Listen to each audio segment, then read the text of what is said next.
Tudo contigo, Henrique? Então vamos lá, bom dia pessoal, espero que estejam bem. Hoje mais uma reunião do grupo Lococonfa, dia 30 de agosto de 2024. Então, programação para hoje, a gente tem a apresentação de artigo da Ana Paula Anjos e posteriormente a gente tem aquela reunião de subgrupo para a gente fazer uma revisão do artigo baseado na aula do Alex, que foi sobre metodologia. Então a gente vai organizar dessa maneira hoje. Se alguém quiser contribuir, adicionar alguma pauta à reunião, fica à disposição aqui. Ana, tudo certo aí para apresentação? Certo. Vamos lá. O professor passa o rosto para ela, né? Liberei já. Eu consigo gravar diretamente. O item que permitir. Já está liberado. Deixa eu ver aqui.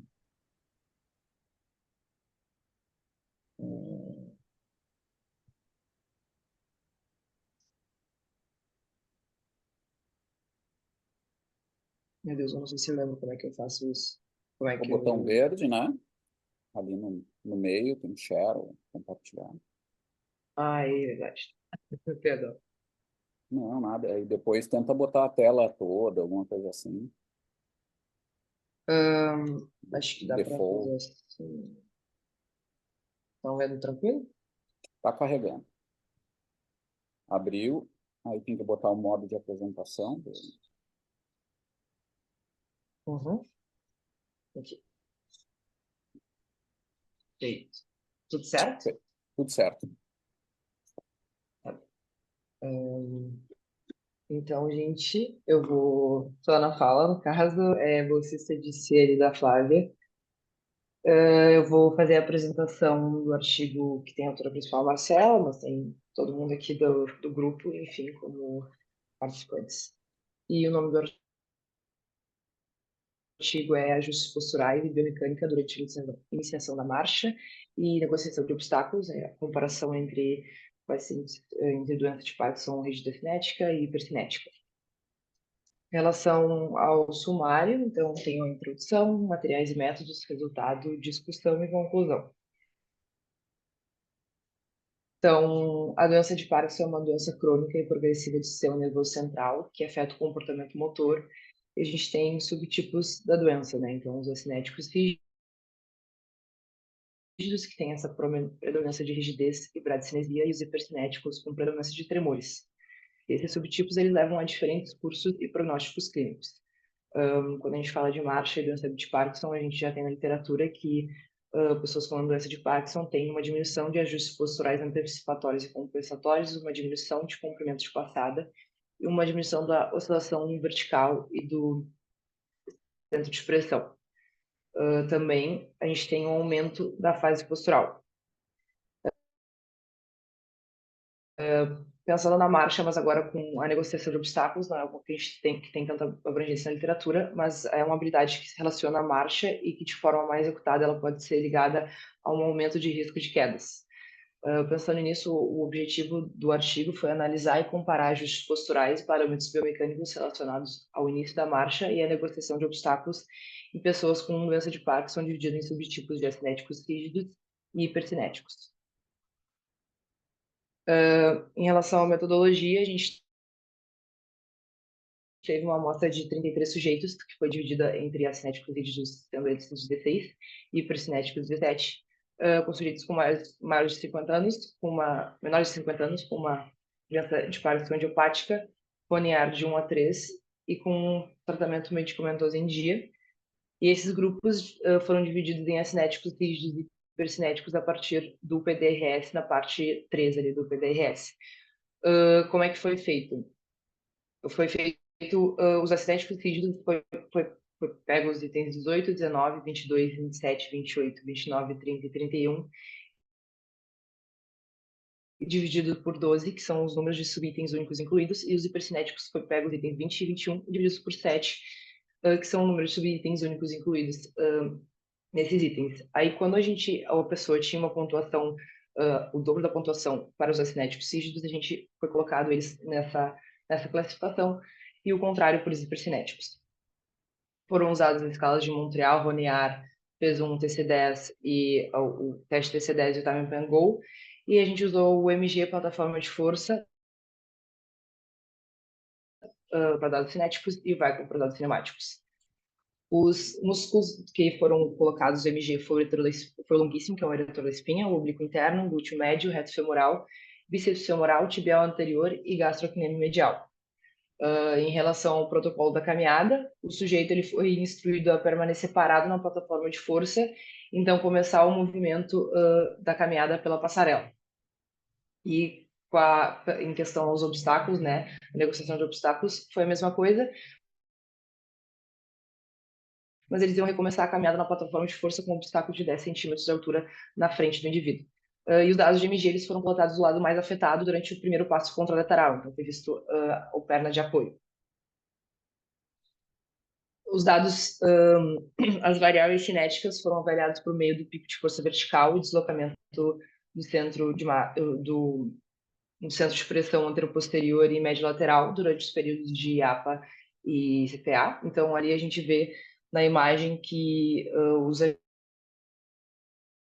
ajustes posturais antecipatórios, eles foram de menos 100 milissegundos até mais 50 milissegundos, a gente considerando de zero o início, né, do movimento dos membros inferiores.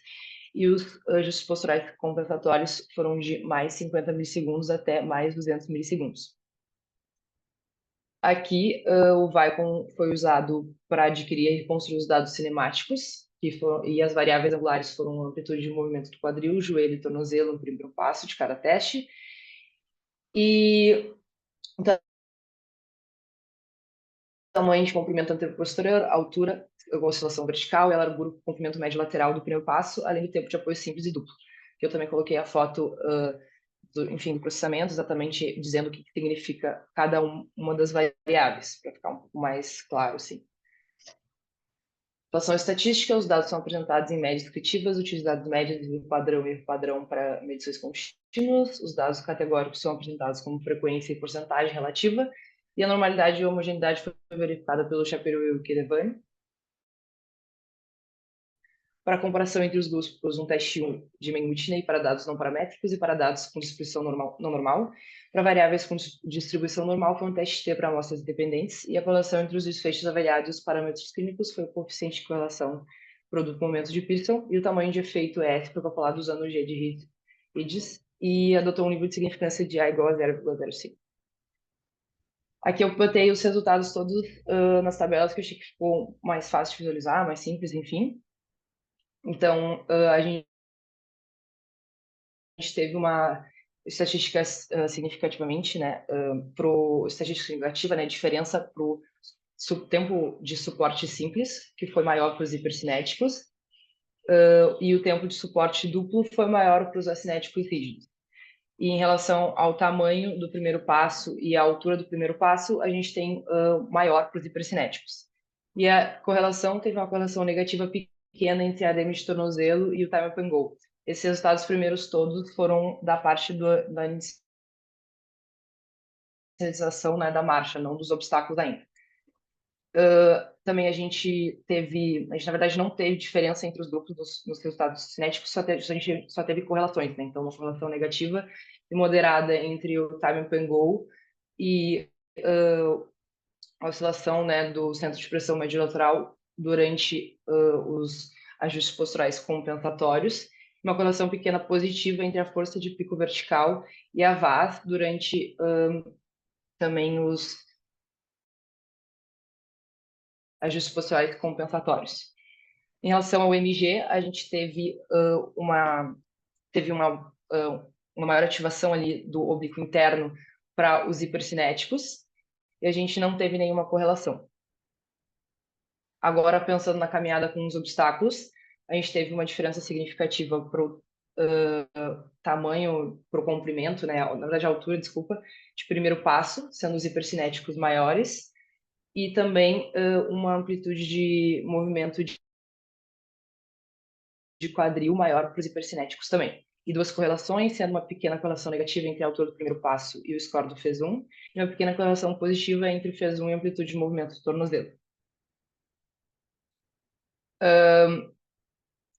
Aqui a gente teve uma correlação negativa entre o deslocamento médio lateral, centro de pressão e o FES1 na parte dos ajustes posturais compensatórios, e também uma diferença significativa no deslocamento, né, médio lateral do centro de pressão, sendo os hipercinéticos tendo essa maior oscilação. Em relação aos músculos vistos, a gente teve somente uma diferença para os ajustes posturais compensatórios, sendo o glúteo médio e o tibial anterior com um valor maior, aqui eu esqueci de marcar, mas um valor maior para os hipercinéticos, nos dois, tanto no glúteo médio quanto no tibial anterior. Começando a discussão, então os estudos eles indicam estudos indicam evidências clínicas claras que os subtipos têm diferentes cursos clínicos e que os hipercinéticos tendem a ter uma progressão mais lenta da doença do que os acinéticos rígidos. Então, o nosso estudo, embora a amostra tenha sido homogênea para os dados antropométricos, o score do RONIAR e do PDRS foram maiores para os grupos acinéticos, sugerindo essa rápida progressão. E também foi visto que os resultados eles se manifestam muito no equilíbrio na locomoção de diversas formas.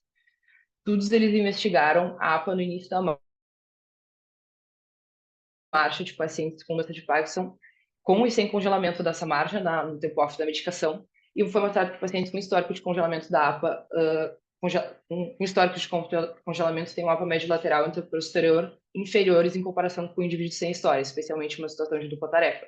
Foi muito discutido pacientes com e sem congelamento de marcha, imagino porque não tenham tantos estudos com esse subtipo que nem foi feito esse de acinéticos rígidos e hipercinéticos, então eles fizeram essa comparação de congelamento, imagino, de congelamento tipo por acinéticos rígidos e sem congelamentos por hipercinéticos. Então, fala muito disso de sem congelamento e com congelamento de marcha na discussão. Então, também uma maior APA está associada a um melhor desempenho motor durante a marcha auto-iniciada, resultando numa maior velocidade de marcha. A resposta está relacionada ao controle postural efetivo e à produção de forças propulsivas, uma vez que as forças causadas pelo APA parecem auxiliar na aceleração do centro de massa. E também um menor deslocamento médio lateral do centro de pressão pode estar relacionado a uma rigidez e menor complacência tecidual e articular.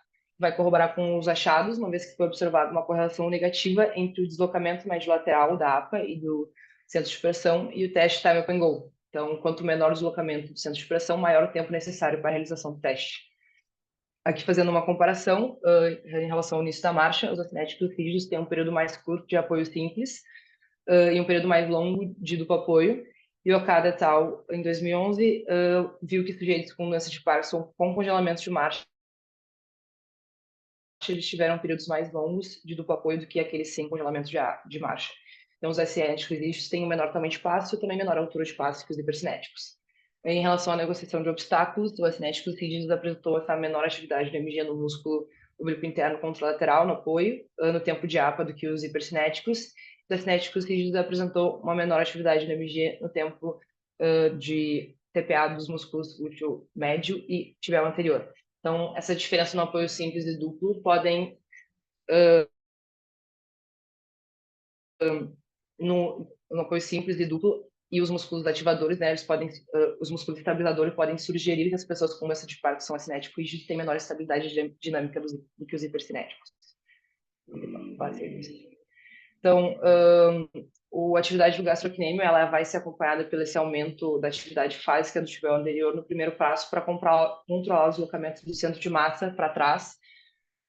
E então, quando a gente pensa numa menor atividade do tibial anterior, pode significar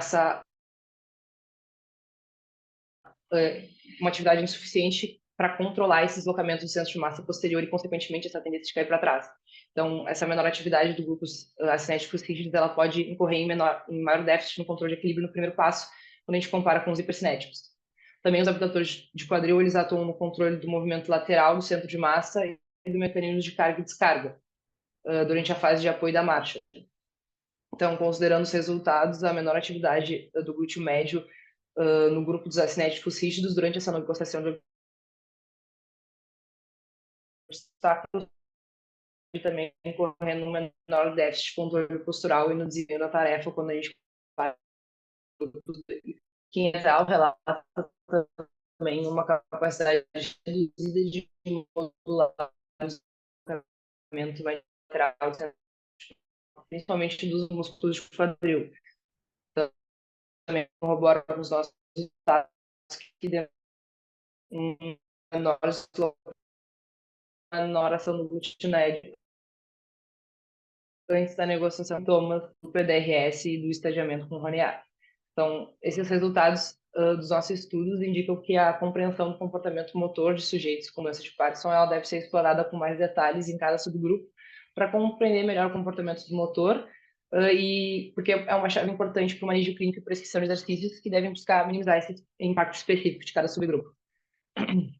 Aqui eu deixei as sugestões que também foram colocadas no artigo, então que os nossos participantes eles foram avaliados apenas na fase 1 da medicação, então os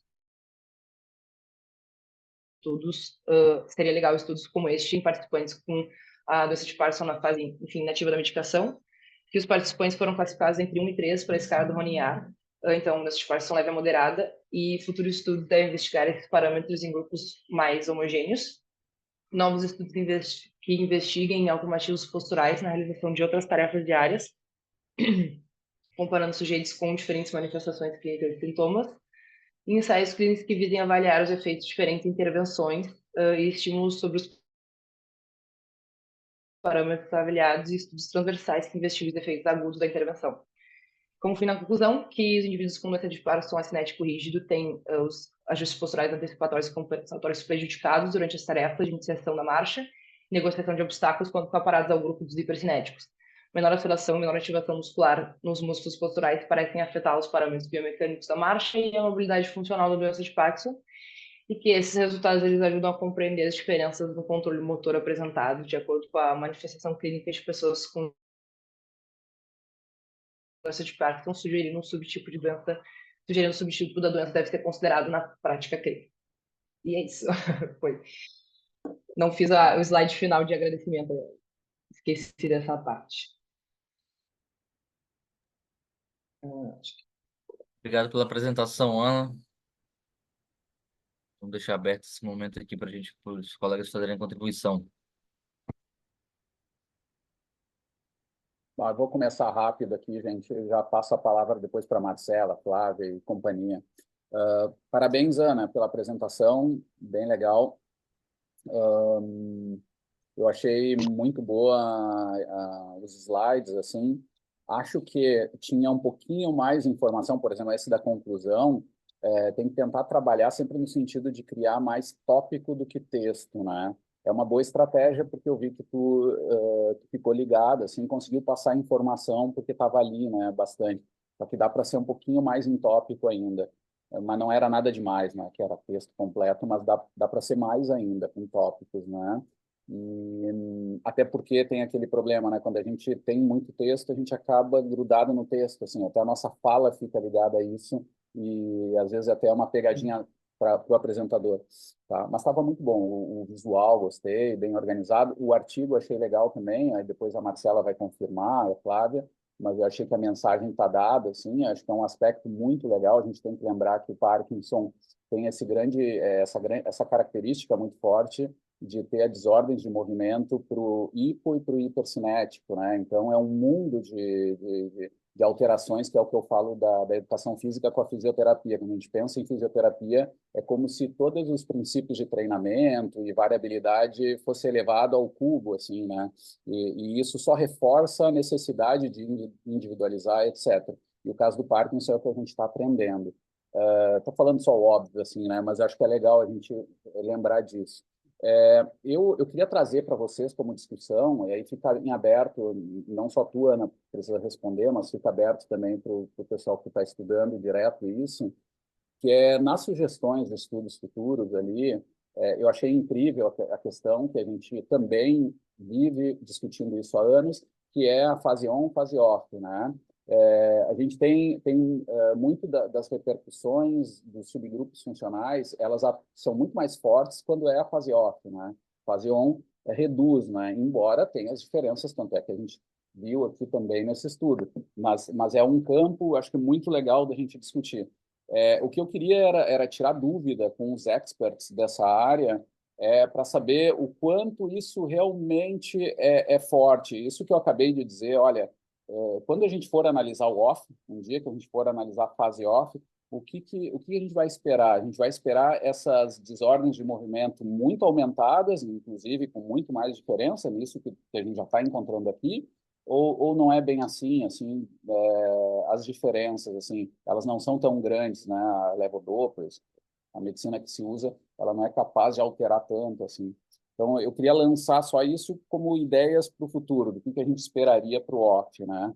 Uh, mas também não tem outra pergunta mais específica do artigo, eu vou deixar para o pessoal que entende mais. Parabéns, Ana.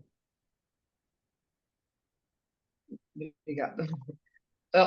Assim, ser 100% sincera, durante o grupo eu não fui a pessoa que mais trabalhou com Parkinson, tipo, do período que eu estava aqui. Então, eu estou começando agora a ajudar um pouco a Bruna, enfim. Mas então eu não sou a pessoa expert para falar, mas eu imagino que, na verdade, sim tem essa questão. Comentarem mais, que acho que elas têm mais é, propriedade para isso.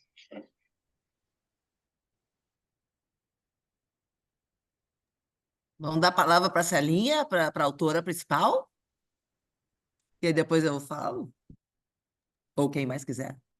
Bota ela na fogueira aí. Vamos, Marcelo.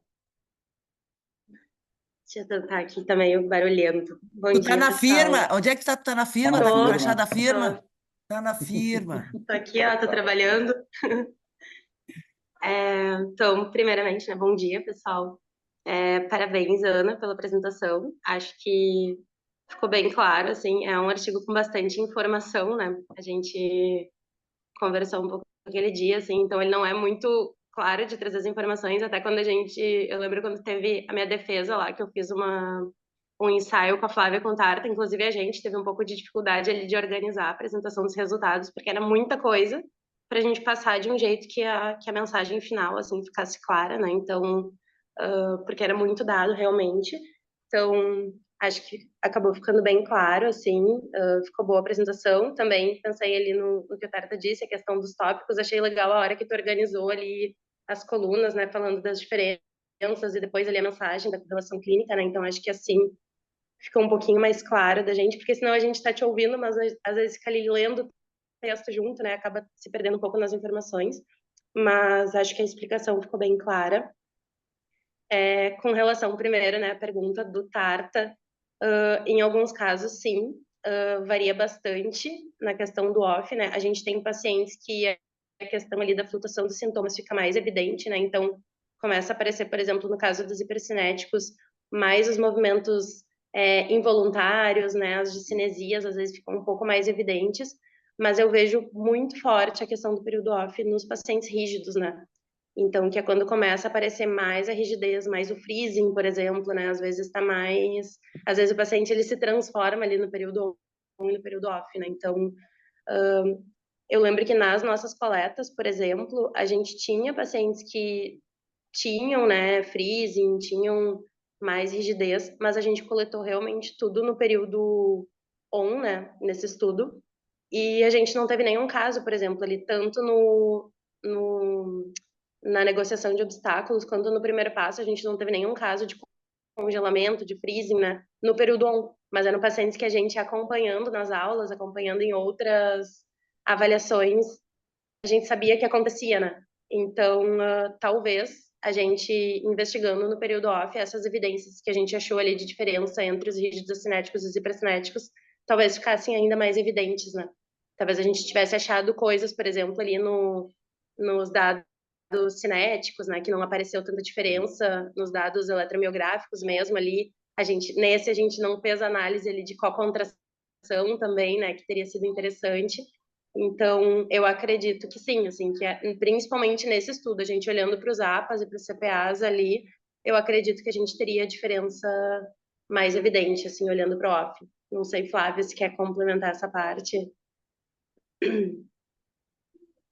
É, até tem o Lucas Fontoura, eu acho que a Bruna Herbert, acho que compartilharam um artigo que até está aqui na minha mão, que é uma revisão bacaninha uma Ana, já que ela me deu a palavra, né?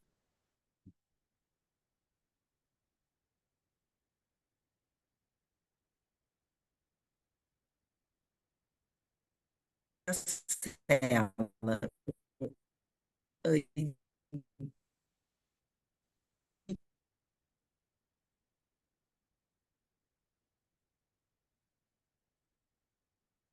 Tá cortando para vocês, pessoal? Só para mim? Sim, tá cortando para mim também. Tá, tá. Então vamos esperar um pouquinho a Flávia restabelecer a conexão. Caiu. Sim, tava ruim. Mas, Marcelo, Caiu. se quiser Caí, continuar. Voltou. Ah, voltou. Voltou. caí, pessoal, caí, eu tô caindo, não sei o que está acontecendo com o Zoom hoje, eu tô caindo. Então, enxugar o texto, falar em tópicos e dar aquela alternadinha, fica bacana porque realmente quem está te assistindo fica confuso se te escuta ou lê junto, né? Então, o ideal é ver o tópico e ouvir o apresentador. Então, eu tô só redundante aqui. Essa questão do período off e período on da medicação é uma questão para nós importante, né? Primeiro porque existe variação de paciente para paciente.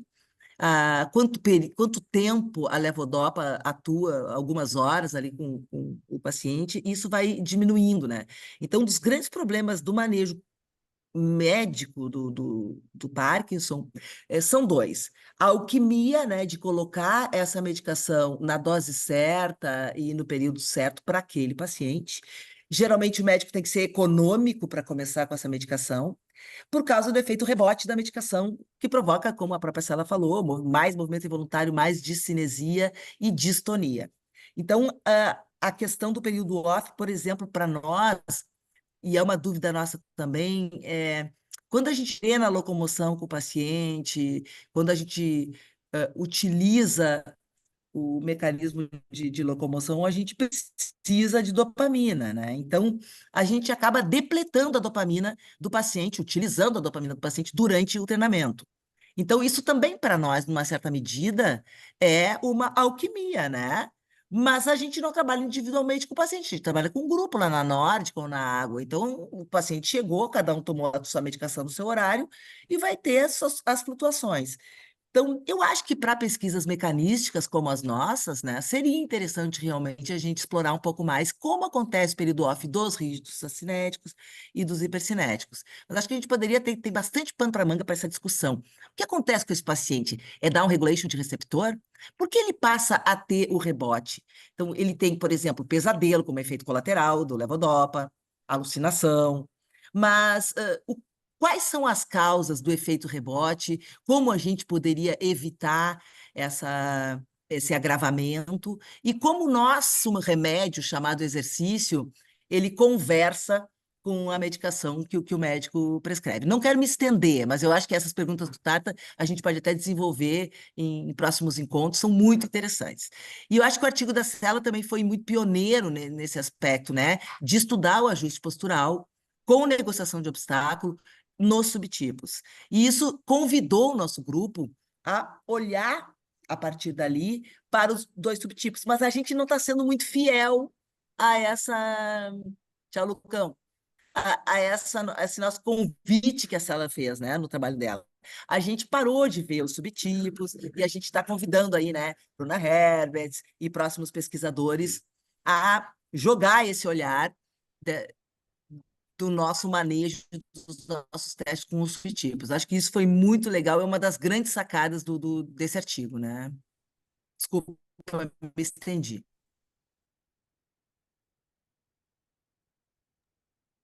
Eu queria só falar e agradecer o feedback, dizer que em parte, foi um pouco difícil a parte da discussão colocar em tópicos, que era realmente muita coisa. Não sei se vocês estão me ouvindo, que eu tô meio travada, eu acho. Estão ouvindo? Ah, a internet tá meio ruim, eu vou dar uma travadinha. Enfim, é um artigo muito legal, mas ele realmente era bem denso. Eu tive bastante dificuldade de colocar a discussão de forma mais em tópicos, mas eu catei, eu vou tentar fazer melhor isso, de botar mais em tópicos das próximas vezes, assim. Enfim, mas era isso, só agradecer mesmo o feedback. Dizer que foi muito bom a leitura, assim, só realmente era uma coisa que eu não sei nem se eu tentei colocar as coisas principais da discussão, enfim, do artigo em si, mas realmente eram muitos dados, assim.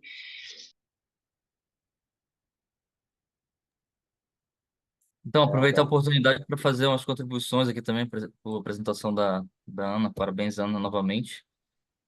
Eu acho assim, ó, que alguns detalhes assim, que dá para ajustar, sabe? Principalmente com relação à visualização ali dos slides, assim, geralmente artigo, ah, falar os autores, eu não sei se o primeiro slide ali teu, não sei se tu colocou a Marcela, enfim, a revista que foi publicada, mas geralmente duplicar o primeiro slide no final ali, que é quando tu termina a apresentação já fica no primeiro slide, então a gente fica conversando sobre isso, enfim, dando sugestões e esse slide fica lá plotado.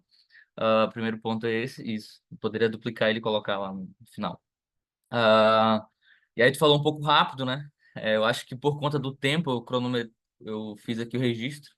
Deu 15 minutos certinho, sim. Eu acho que isso te atrapalhou um pouco, né? Porque tu queria colocar todas as informações e falou muito rápido. Eu super te entendo, porque eu sou assim, então eu falo rápido pra caramba. Então é um desafio.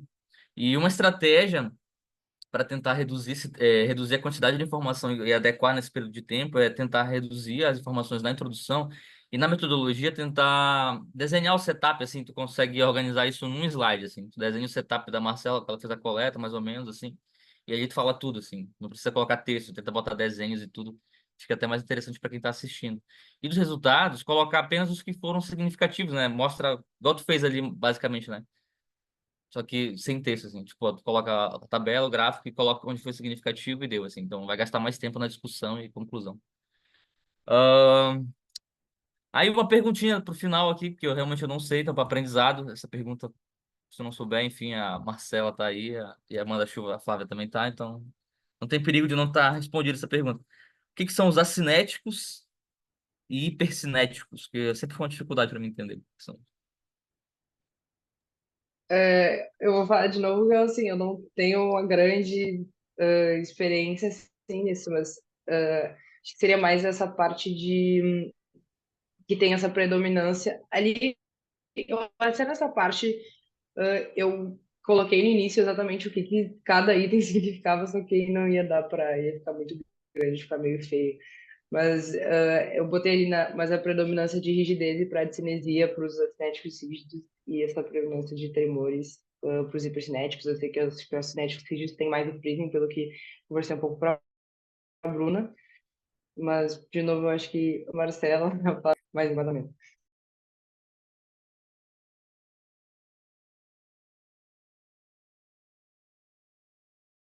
Vou eu, então.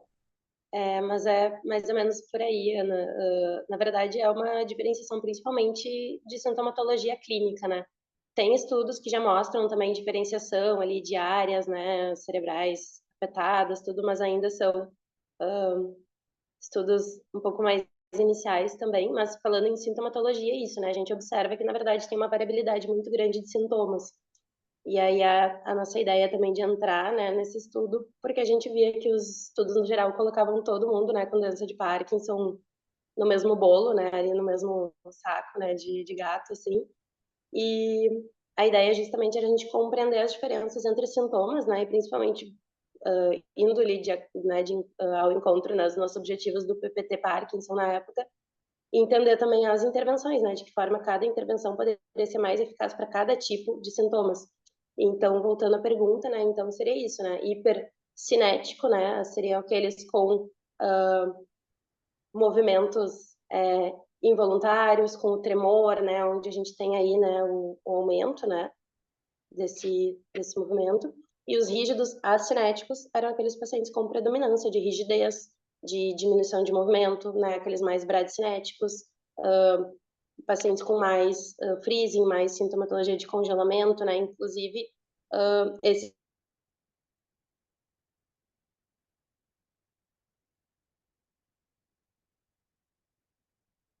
encontrou estudos que avaliavam sintomas motores, né, de marcha, de iniciação de passo, contou?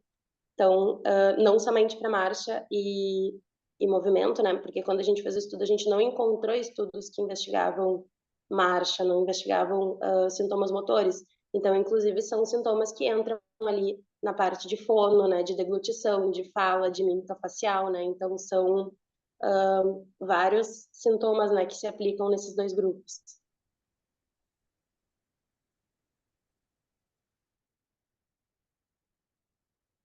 É uma coisa interessante, né, gente? Deixa eu dividir com vocês uma discussão que eu tive ontem, que era sobre esclerose, né? A gente estava discutindo, por exemplo, que é uma característica da esclerose múltipla, fadiga, tá? Aí eu venho da educação física. Fadiga, para mim, é essa fadiga física, óbvia, né? E aí a doutoranda me falou, não, mas a escala de fadiga, ela tem 4 componentes, ou 3, não lembro agora, acho que é 4, que um deles é psicossocial, inclusive, uma fadiga psicossocial, uma fadiga, ou seja, é tipo uma visão essa moderna de saúde biopsicossocial sobre essa fadiga, né? E eu acho super difícil de ver ela, porque para mim é fácil. E aqui, nessa escala aqui, é interessante que parece, eles estudaram, pelo que tu está dizendo, né, Marcela? Se eu entendi bem, fica bem tranquila de ajustar depois a mensagem, é que eles estudaram as dimensões não motoras, né, os sintomas não motores sobre esses subgrupos, mas os subgrupos, eles são, até pelo nome, eles parecem ser totalmente motores, né? Acinéticos, talvez até envolva alguma coisa que é menos óbvio, assim, mas me parece que é muito físico, mas ao mesmo tempo eles não analisaram, talvez seja porque seja, de certo modo, redundante, não sei, mas, mas acho que tem um monte de coisa para ver de detalhes, né, e a gente aprender. Vocês fizeram um bom resumo, assim, do que é esses dois subgrupos, né, acinético, rígido, que está mais ligado a congelamento, tá certo? Não. Eu já paro aqui, tá certo, tá. A Bruna me deu um ok. A Marcela congelou. E o hipercinético, aí talvez aí não é tremor, é porque o tremor é rígido, né? Então, tremor é rígido, né?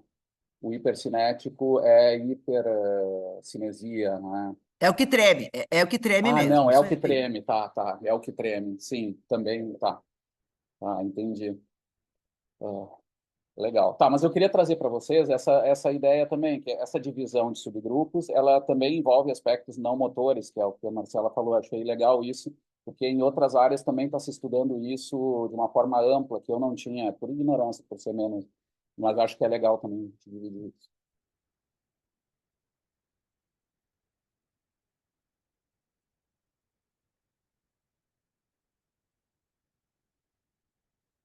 Ai, eu fiz agora, eu tô com um problema aqui, gente. Eu vou sair e entrar de novo, tá? Tá, tá. Aceita Tá, aí. tá bom. Não, porque eu estava esperando o aprofundamento. Eu sempre dou a parte básica e depois eu espero o aprofundamento de vocês, né? A coisa que serve. Eu só faço a introdução. Claro, só por fora. E, Bruna, tu tá substituindo também, tu e a Marcela aí. Eu até não Eu tenho ouvi a uma Bruna. perguntinha para Ana também, Vai lá, vai lá. só para eu acho que os resultados ali ficaram bem claros, né, na parte que tu trouxe dos dados, as diferenças entre os rígidos acinéticos e pericinéticos, né? Mas tu trouxe bastante ali a questão dos resultados das correlações, né? E aí citou ali, teve uma correlação fraca, moderada, forte, negativa, positiva, né? Falou bastante da questão do fez. Ahn, Então, queria que tu explicasse um pouquinho melhor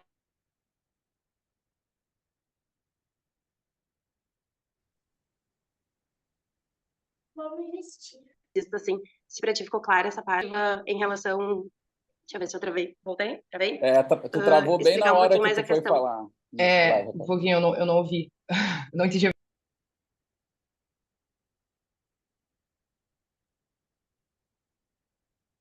Travou sorrindo, pelo menos, dessa vez. Ela Um travou pouquinho de mais a novo. questão das correlações. Tá, tentei desligar a câmera, vamos ver se melhora. Tô Uhum. congelando, né? Queria que te explicasse um pouquinho melhor ali a parte das correlações. Por exemplo, tu falou do FES, o que que significa essa correlação negativa do FES em relação ali à diminuição da oscilação do centro de pressão, por exemplo? Do ponto de vista clínico, né? O que que significa essas correlações positiva, negativa, fraca, moderada?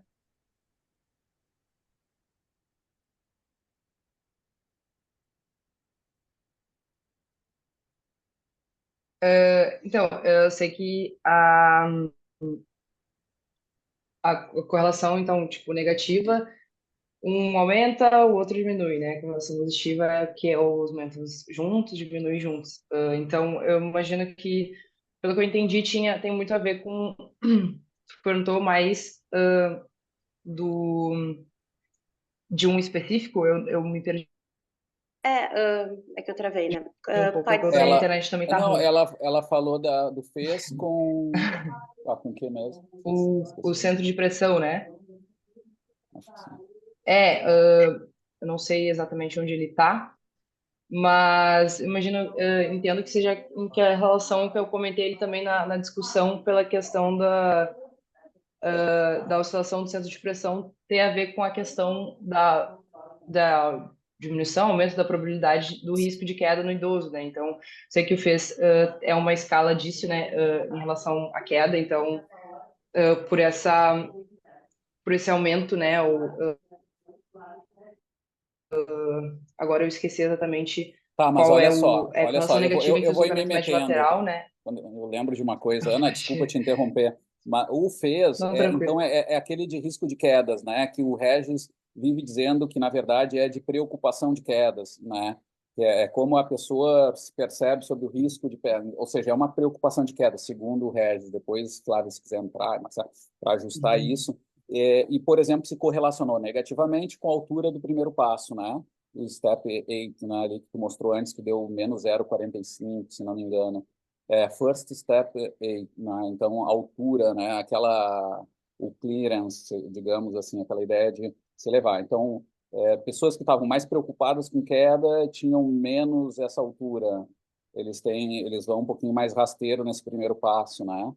Esse é um significado, assim, estou só traduzindo, acho que é a biomecânica da coisa, né? Ou seja, eu dei a introdução, agora é com vocês. Então, pelo que eu pude entender, seria mais isso mesmo, a questão de, principalmente centro de pressão, que a gente tem essa Médio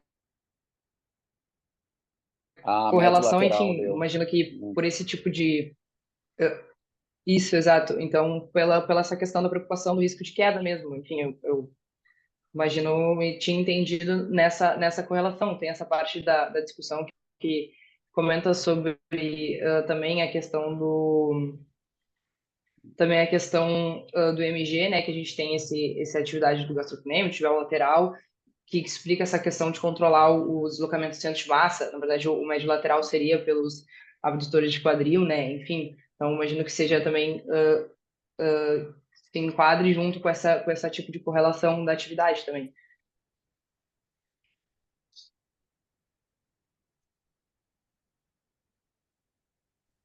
Vamos ver se eu não congelo agora. Não, mas era exatamente isso. Era mais pra gente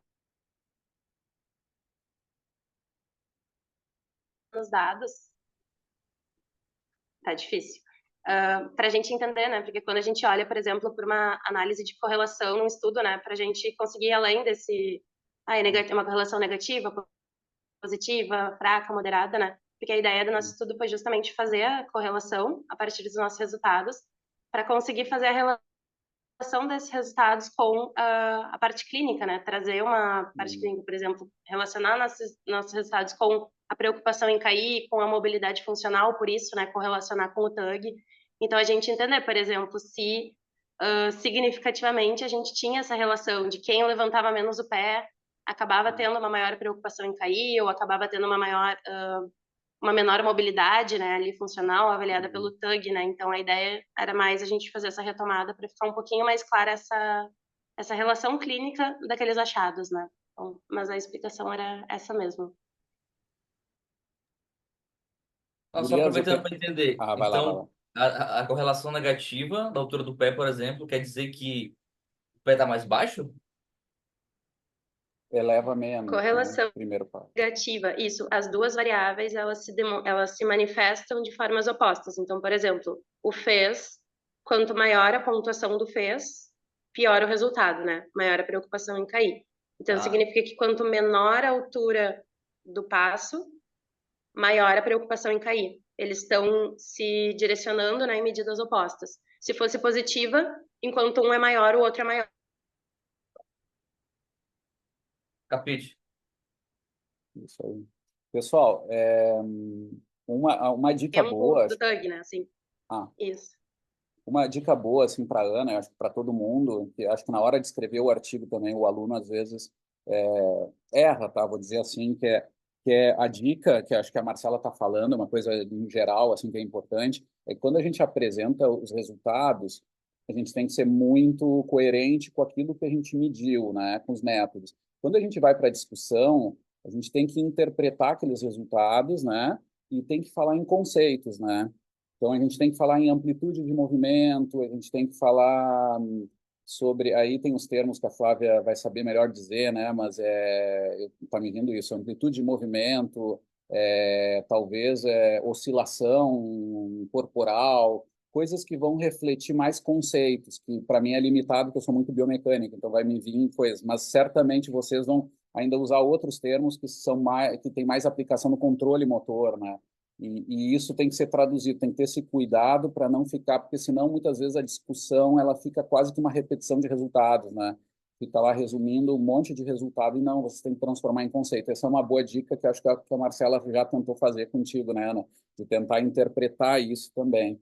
E o outro cuidado aqui é uma coisa mais de metodólogo chato, assim, quando a gente, até a Ana explicou bem o que é a correlação negativa, né? Quando uma coisa sobe, a outra desce, né? Resumindo. Tá certo? É isso, tá? Mas a gente tem que lembrar que por detrás também a gente tem que ter algum mecanismo que interligue essas coisas.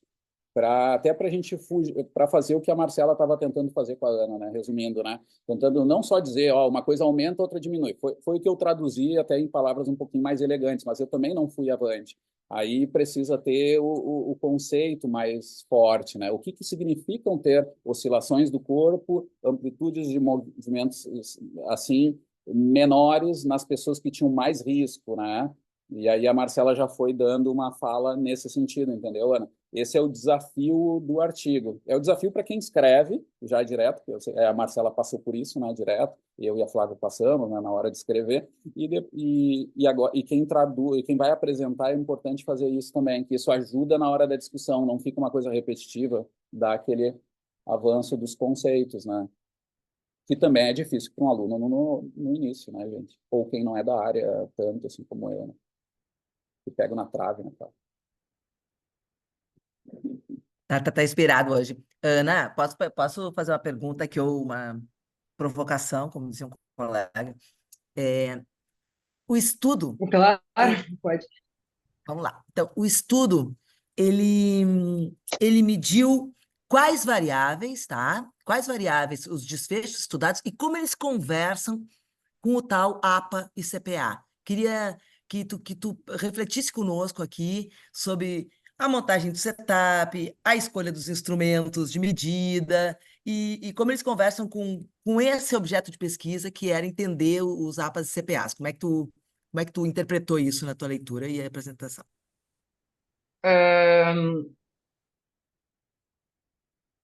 Enfim, deixa eu pegar aqui para até me ajudar também.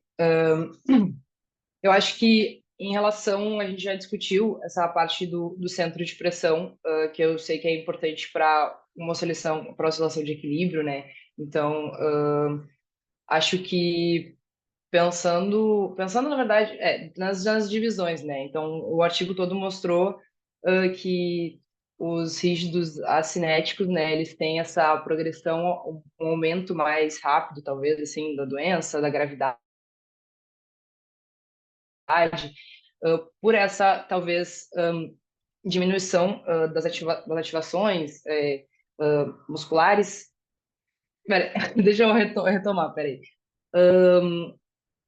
Eu acho que todas as escalas, elas conversam entre si, tipo, a gente sabe que a ativação muscular pode ter a ver com a questão do centro de pressão, para tu ter uma maior capacidade da ativação do glúteo médio, por exemplo, que ele fala por esse deslocamento médio lateral, então ele faz ele tem esse papel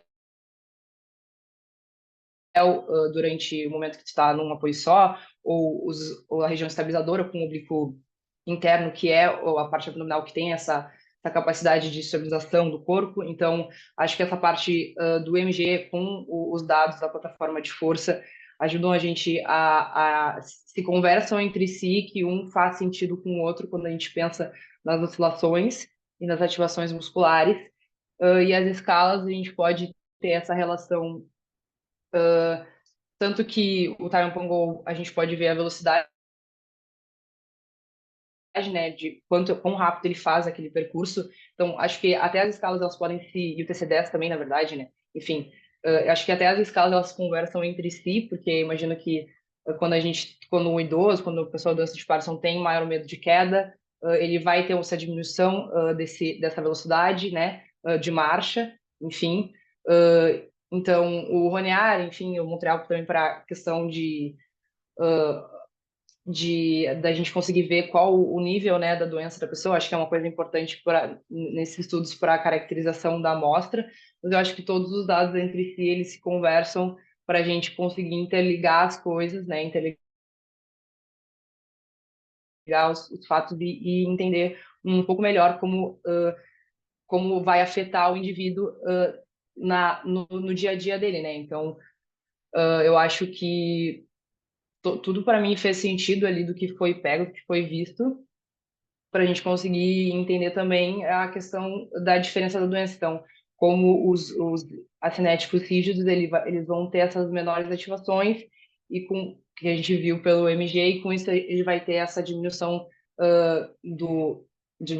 né, da oscilação do centro de pressão, então essa maior dificuldade de um equilíbrio quando a gente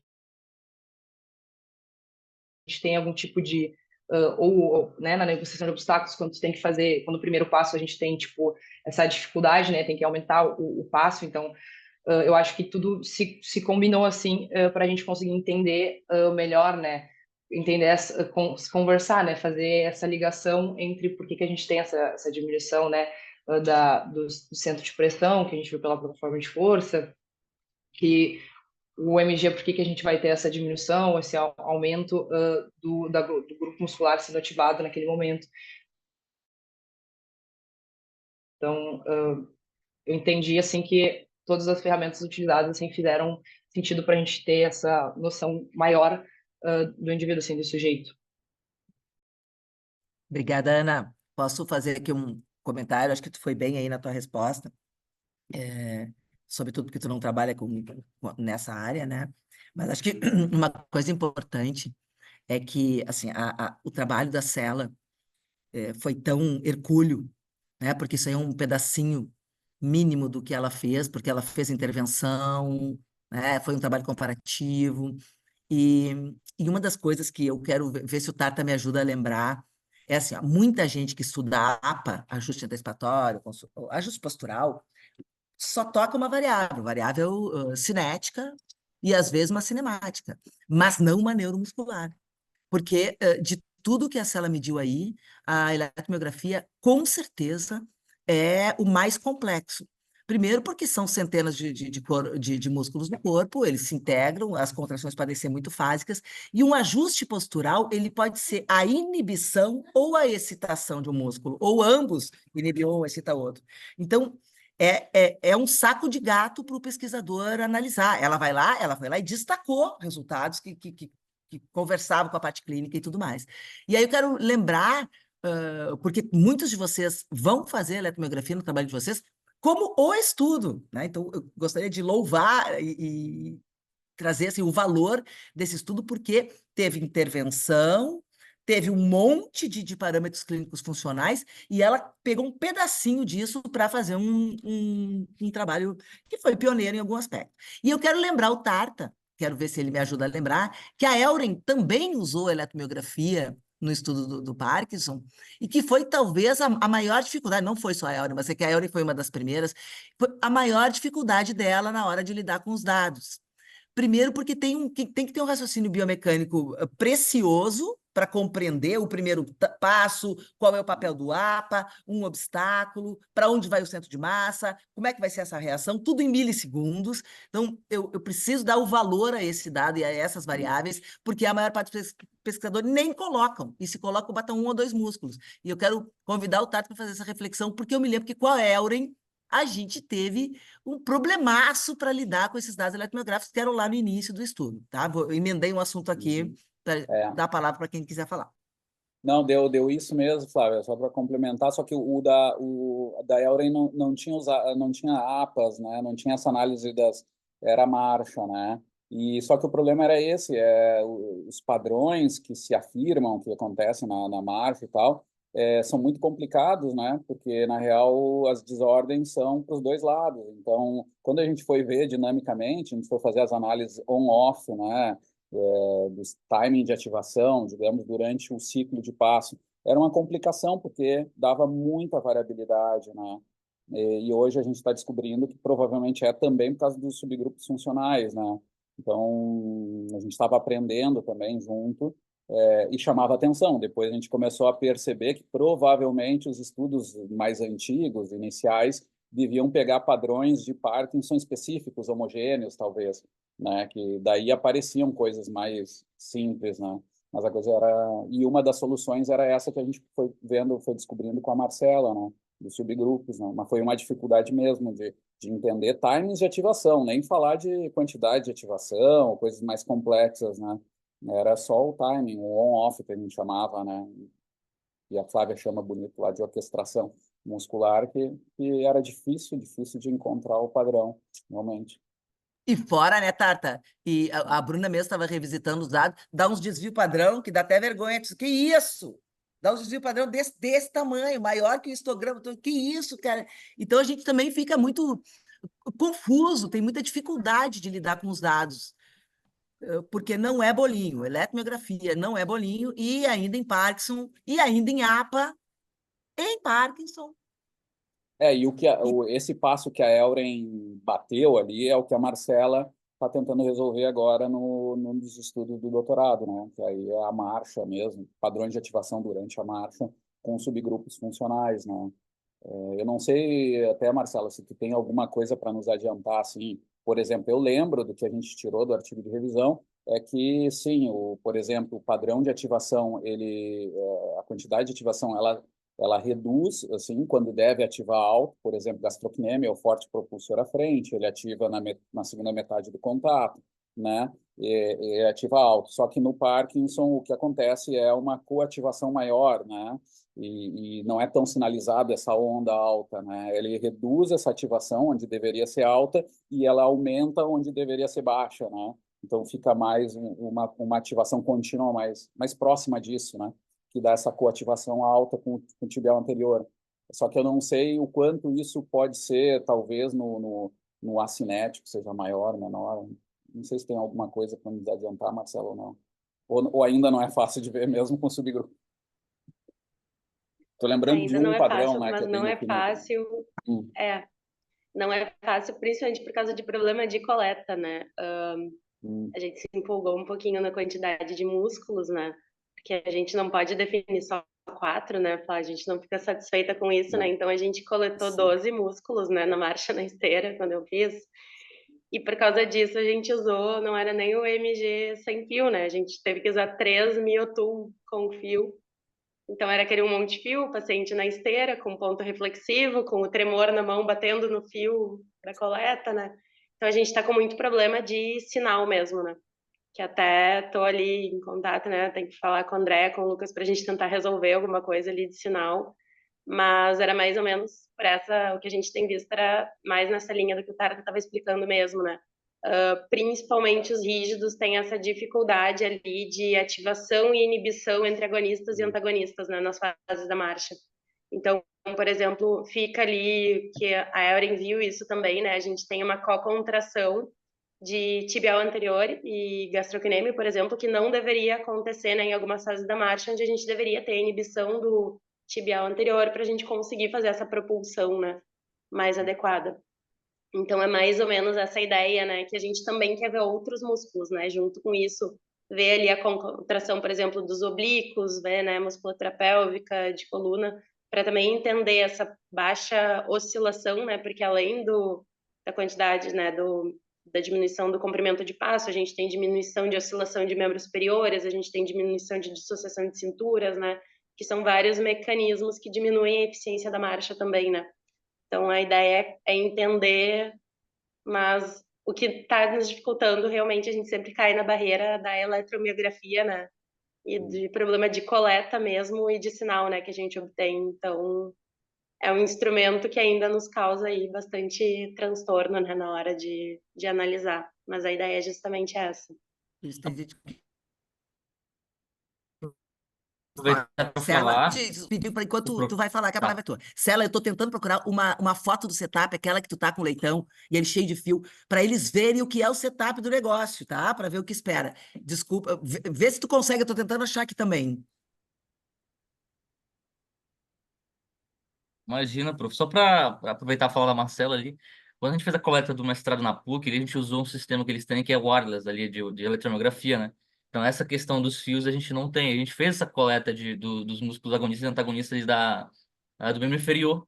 E tá para sair isso aí, não sei quando, né? Artigo 3 ali do mestrado, a gente vai ver um pouco isso associado a se fosse reação do solo. No Isso que o professor solo, falou ali da ativação do gastrocnêmio, isso que ele falou sobre a ativação do gastrocnêmio ali na segunda metade do passo, a gente consegue observar na curva anteroposterior, né? Tentar associar isso à curva anteroposterior da reação do solo. Mas Sim, não vou sim, falar porque porque o artigo não reflete saiu. nisso, né? Lembrando disso, esse discurso que eu fiz assim do gastrocnêmio, ele se reflete nisso. Os primeiros estudos do crânio, padrão normal, observou isso, que quando a ativação do gastrocnêmio era maior, o trabalho horizontal, né, o forward, né, que a gente chama, era maior, né? E aí eles ligaram essas coisas assim por esse tipo de modelo de estudo que fizeram, né? Isso aumenta, por exemplo, quando a gente começa a inclinar o terreno, né? A gente começa a usar isso, mas é o forward no terreno, né? Aí o gastrocnêmio entra mais ainda e esse trabalho aumenta também. Aí se confirmou esse papel, né, de um pouco propulsor à frente, digamos assim, do gastrocnêmio, né? É uma E análise isso, bem eu acho que interessante. eu não quero interromper, mas eu acabo interrompendo porque eu fico animada aqui. Então, a questão do paciente, do rígido acinético, ele é um paciente que ele festina, né? Então, tem autor que fala que esse trembling dos joelhos, seriam apas repetidos, que o paciente faz e sai, faz e sai. Então, tem uma inferência de que esse movimento que ele não consegue sair, ele está congelado, ele fica movimentando, seriam APAs, né? Então, o APA. Então, há também essa possibilidade, né, de o impacto da doença ser tão grande no APA que o próprio APA atrapalhe para a iniciação da marcha. Então, essa especulação, eu não me lembro qual foi o autor, se ela talvez lembre, né, que o trembling, do knee trembling, que seria isso, o apa, que o paciente rígido acinético tem mais, até que ele congela, né? Essa contração é tão grande que ele congela. Então, ele festina, ele congela. E o mais legal dessa história é que a dica auditiva, ela parece uma varinha de condão. Tu chega e diz, 1, 2, 3, 4, 1, 2, e o paciente descongela e vai. E aí, onde é que está esse mecanismo também, né? Como é que ele sai dessa por uma dica auditiva? Então, isso é bacana. E o próprio Henrique Paz tem essa vontade de usar a dica auditiva. Talvez a gente arredonde o projeto do Henrique, né? Para que a gente trabalhe nessa coisa de iniciação da marcha com a dica auditiva ou talvez com outro mecanismo. Eu acho isso muito bacana, né? Na prática, tu vai manejar o teu paciente, quer fazer uma caminhada, ele congela, tem familiar que puxa, tem familiar que empurra, e na realidade não tem um efeito positivo, né? Tu vai acabar desequilibrando o paciente. Então, tu começa a criar um ritmo, 1, 2, 3, 4, até que ele engrena e vai. Isso é fantástico, né? E ainda tem pouca pesquisa sobre esse mecanismo auditivo que mexe na locomoção. Muita coisa Que legal. legal, né? Que legal. Gente, outra coisa também para adicionar coisas, assim, eu acho que faz parte até da parceria, mesmo que a gente não tenha ainda aí em Porto Alegre a eletromiografia de alta densidade, a gente tem aqui em Pavia. Então, lembrem disso, assim, quando vier alguém para cá, né, já pensar, daqui a pouco, se tem algum experimento que dá para pensar na eletromiografia, porque daqui a pouco na revisão está aparecendo coisas disso, lembrem que a gente tem na mão a eletromiografia de alta densidade, que ela avalia a velocidade de condução, a gente consegue estimar a atividade da unidade motora simples, né, isolada. Então, ela dá outros parâmetros de eletromiografia, né? Então, por exemplo, um pouco que eu lembro da fisiologia do Parkinson, eu lembro que tem aqueles músculos que ficam rígidos e com tônus alto, eles se tornam um pouco aeróbicos, porque eles ficam muito tempo ativados, né? Então, eles podem ter características também neuromusculares específicas, né, alteradas já. Então, se isso não está estudado, se isso pode ajudar a explicar algum aspecto, lembrem de contar com isso também, né, quando a gente começar também um piloto por aqui para entender mais e tal. Também tem essa parte aí. Barbada, né, pessoal? Dá um pulinho para Via. Dá um pulinho. Quando alguém se Segunda, de perder por aí, repente. metade do mês a Flávia está aí. Toda semana tem alguém aí que vai passando. A Bruna, eu já sei que ela é viajante, né? Ela tem as milhas, que nem o Berriel lá. É só ela querer, já vem aqui e passa. A Marcela está devendo faz tempo. O Henrique se propor, tem maluco para tudo. Quando vê, a gente tem uma fila aí, gente. É que tem uma parada no Pará, que a Bruna tá indo, que, né, tu sabe que vai ter uma trupe lá pro Pará, né? Se a Bruna também entrou. Pras, Que legal. Não, pras olha, matas do para Pará. caçar a onça pintada. Foi legal quando tá gravando tudo, né? Mas azar. O Henrique me falou assim, ô professor, sabe que um vai ter que ir armado, né? Ele falou, na expedição, um vai ter que ir com a arma na cintura, assim, Ele o não papo falou pra mim, dele. ele falou só pra ti. Ele falou assim, ô professor, Valeu, sabe que eu Henrique. falei com o outro, ele disse que um tem que ir armado, porque é questão de segurança, vai que aparece o animal, né? Sei lá, aparece alguma coisa. Eu disse, tranquilo, né? Claro, uma arma na Já que a cintura gente está ali, aqui, coletamos dados. nós estamos com essa liberdade poética na gravação. Existe estudo epidemiológico de Parkinson em população indígena? Prof, eu desconheço, Eu assim, o nunca que eu vi, cara. sei, quando eu estava escrevendo aquele projeto, eu estava dando uma olhada, tem um programa do governo, não, é vinculado ao SUS, ele sabe, que eles enviam medicamentos para doenças específicas nas aldeias, né? E eu acho que eu conversei com a Bruna sobre isso. Já tem remédios para doenças crônicas degenerativas para essa população, então já tem medicamentos sendo enviados, então provavelmente a gente já tem incidência, mas eu desconheço.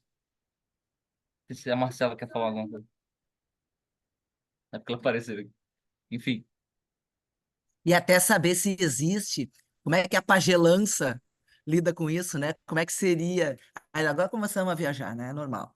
Meio-dia, o pessoal com fome e as viagens. É, Mas seria interessante a gente saber, né? Como é que é o manejo do pajé na tribo, se houver, né, uma doença neurodegenerativa, aí vamos ficar bastante. é que isso é uma cultura de eugenia, assim, é um negócio meio estranho, assim. Então não sei como é que é.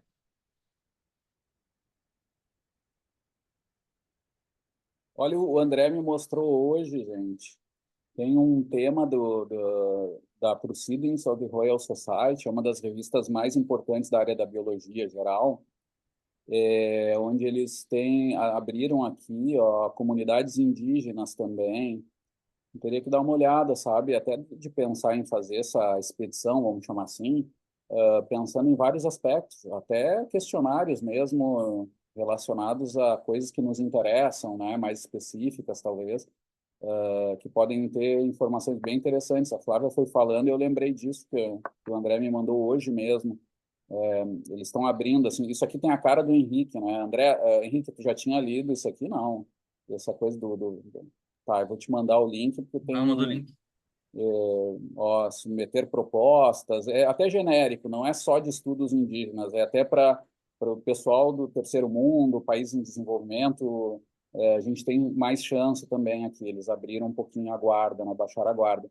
E tem para as comunidades indígenas, né? Então a gente podia pensar já no teu experimento encaixado com essa chamada especial, tá? Para o Proceedings of the Royal Society, que é uma revista top, top, top, tá? Por vários critérios, não só pela questão do tema, mas também. Diga, Bruno. A ideia de eu estar indo também é porque a gente quer fazer exatamente isso, começar a investigar o que a gente encontra nessas populações, porque eu e o Lucas Fontoura, a gente quer investigar a dor em populações diferentes, e aí também mais essa parte biológica, aí a ideia é ir lá, olhar e ver o que dá para a gente colocar para estudar, Gente, além assim, de ó, ajudar. eu vou dar um exemplo, tá? Para ver se inspira vocês também. Quando eu estava no Nepal, a gente no caminho discutia sobre fadiga central e periférica. Os nepaleses, quando vão fazer os ataques na montanha, eles fazem a estratégia intermitente. Eles não caminham por horas seguidas. Eles caminham 8, 10 minutos e param 2 minutos com a carga. Fazem isso todos, tá? Eles carregam 100%, até 200% da massa corporal. Tá? Eles fazem isso durante 8 horas durante o dia, mas com essa estratégia intermitente. A nossa pergunta era por quê? A gente fez análise eletromiográfica e tinha aquela discussão das fadigas, central, periférica. Até que eu sugeri para eles, quem sabe a gente pergunta para eles por que eles param, né? E aí tá, eles ficaram rindo, mas no meio da expedição a gente fez uma tradução lá de um questionário genérico perguntando, entre outras coisas, era isso, quantidade de horas, coisas gerais, e por que eles paravam a cada... E o que apareceu foi nada a ver com a questão da fisiológica. Eles paravam a cada 8 minutos, era porque sentiam dor no pescoço e na cabeça, porque toda a carga fica pressionada aqui, e era mais de 80% das respostas foram ligadas a isso, ou seja, a gente aprendeu algo que estava fora daquilo que a gente estava olhando, né? Aquele olhar do pesquisador, às vezes a gente está olhando só para uma lente e tem que mudar a lente também, né? E tá, foi um exemplo disso. Então, eu acho que esse tipo de questionário eu acho muito legal. Se a gente pensar antes, para dar tempo até de talvez fazer uma tradução, se for necessário, mas acho que no grupo até do Henrique não tem esse problema, é mais simples. Eu faria até coisas validadas já para ligada a algum aspecto que esteja relacionado aí com o que vocês querem estudar. Acho que é bem legal. Até a ocorrência mesmo de Parkinson, do parkinsonismo, ou sintomas ligados a isso que se possa usar, né? Vale a pena, gente. Vale a pena. E no caso de não ter nada validado, como era o nosso caso, não tinha tradução transcultural, não tinha nada. A gente traduziu com o guia Sherpa lá, porque eu pegava ele de noite e ele ficava me falando das religiões e tal, a gente fez uma tradução lá de um questionário que veio da cabeça, né? Mas se tiver coisas melhores, assim, melhor ainda. Adorei a ideia. Eu vou te passar o link, tá, Henrique? Eu vou passar até para o grupo, para a galera ver também essas coisas, que eu acho que é legal, né? Aí vocês também se inspiram para ajudar. A gente, emendando esse assunto, agora o Henrique entrou no papo, né? A gente, na disciplina de estudos individuais, a gente foi discutindo o projeto do Henrique, conversando os projetos de quem estava, né? E a gente acabou se aproximando um pouco, buscando ali na rede o que nós não conhecíamos, esse universo ali dessa população ribeirinha e do pessoal envolvido com a colheita do açaí. E a gente ficou muito curioso, tá? E com muita vontade de mexer nos apanhadores de açaí. A gente ficou muito impressionado com a estratégia dos pés, e quantas vezes eles sobem e descem, até que faixa etária, durante quantos anos.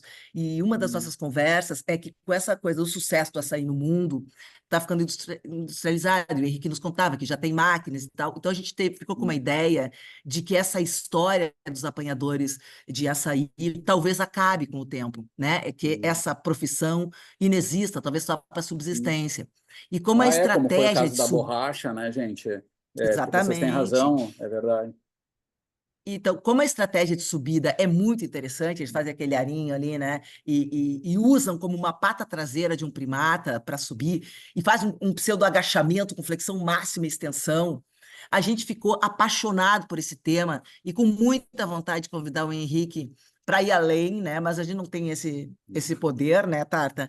Ou de grudar alguém para aproveitar essa ida e pegar essa história e estudar biomecanicamente outros aspectos ligados à locomoção, equilíbrio e MG, seja o que for, porque é imperdível, é muito bacana e está na mão, né? Está do lado do Henrique, e eu acho que é preciosíssimo esse nosso olhar também para alguma coisa que possivelmente não tenha mais com o passar do tempo.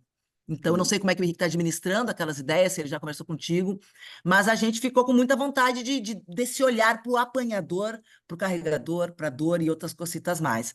É apaixonante esse tema, né? Nós já estamos misturando aqui. E outro aspecto é que embora a etiologia do Parkinson ainda seja muito especulada, né? Fator genético baixo e tal, a coisa da poluição, o fator ambiental poluição parece ser um verdade, fator já muito, tinha muito marcador, né? batido. Da Serra, eu me lembro daqueles dados, que o pessoal que usava agrotóxico parece que tinha alguma Isso. relação já marcada, né? Então, se isto é verdade, será que a população indígena que vive, né, distante dessa poluição também é, o quanto esse fator, entre outros aspectos. Muito 10. Bah, eu adorei. Tudo. Não, só para dar o feedback da professora Flávia, então, a gente conversou sobre isso nas disciplinas e tudo, e eu não conversei com ele, talvez eu fiquei agora para tentar organizar as ideias, enfim, mas eu gosto também, gostei muito, fiquei bastante empolgado, assim. É a Bruna que vai Não, ser, né? Ela vai ser a cobaia de alguma coisa que ela vai vir daí com o André, então vai ter que trazer as coisinhas daí, né? tem que vir com a Ah, mala eu. cheia. É para levar arma? Agora eu tô avisando que tem que levar arma.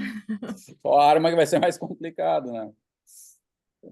Ai, E gente. aí a gente vai viajando, né? O apanhador de açaí, e o apanhador de coco, e o carregador de coco. E aí nós vamos viajando, e eu acho que é um momento muito bacana da gente fazer isso, sobretudo a nossa parceria Rio Grande do Sul e Pará, é nosso país, que tem essas características fantásticas, eu acho que também excitam a curiosidade do foreigner, né? Do estrangeiro e tudo mais, que são coisas muito nossas. Então, assim como tu foi para o Nepal, daqui a pouco vai ter gringo vindo para cá. Então, antes que os gringos venham para cá fazer o que a gente não fez, quem sabe a gente faz, né? Exatamente, exatamente. É a mesma linha lá que eu tinha dos sucos, né? Lá que os caras vendem aquele suco de beterraba como se fosse a oitava maravilha do mundo, é coisa horrível. Eles mesmos dizem que é ruim, e a gente tem um monte de suco da Amazônia lá que certamente tem coisa melhor, né? Mas é por E aí, vamos. Bacuri, Bacuri, aqueles negócios que o cara fica Bacuri, elétrico querido. 2 dias lá. Mas vamos estudar. Eu tô por aí, gente. Assim, ótimo, adorei. Tá, e aí mais uma coisinha, porque Sacumé. E aí, por exemplo, o Yaoundé é muito ligado à população negra, né? Então, por exemplo, na Bahia, prepondera mais afrodescendentes. No Pará, mais indígenas. E a gente tem algumas coisas parecidas, pensando no coco, pensando no açaí, A e por gente aí tem que vai. pensar nesse olhar dessa riqueza cultural mesmo, né? É, É isso aí mesmo. Ótimo. Acho que isso é legal para nos inspirar, né? Eu me lembro quando eu voltei dos Sherpas, eu tentei fazer uma expedição, por exemplo, na região do Aconcagua, né? E os carregadores, aqueles mais do Machu Picchu lá, os Incas, né? Os Quechua, e não consegui apoio, mas a gente montou a expedição, inclusive, e eu não consegui dinheiro para ter o mínimo para conseguir fazer. Mas esse estudo estava também montado, ligado a isso, pensando em alguma coisa local. É claro que no Brasil não tem essa questão da altitude, não é. Temos que pensar em outras coisas, que é o que está surgindo agora, né? Isso é sensacional. e para terminar essa manhã de mais uma, né? A gente também colocou o Lucas Fontoura a fazer uma pesquisa histórica sobre dispositivos de auxílio. Aí nós fomos lá para Maomé, Moisés, por que iniciaram os cajados e como é que veio. E a gente está começando a se aproximar desse estudo da bengala, do bastão e tudo mais, né? Então, a gente está pensando a gente já coletou quantos idosos do CREM usam bengala. Então, primeiro a gente vai fazer esse apanhado histórico, espero que o Lucas nos apresente aqui, o Fontoura, e depois a gente vai fazer alguma coisa aguda que a gente, né, tá combinando a horas, sobre e se bota um bastão, e se bota 2 bastões, e se bota uma bengala, e uma canadense. E aí a gente começou com essa percepção que os antigos usavam cajados, né? E o cajado apoia aqui, e aí nós vamos. Muito legal. Então, as ideias estão pipocando por aqui, nós estamos. Adorei o assunto, gente, adorei. É o meu slide inicial, quando eu dou a palestra de caminhada nórdica, eu boto figura de cajado, coisa assim, só que sem nenhuma informação, né? Daqui a pouco, se tiver mais coisa, melhor ainda.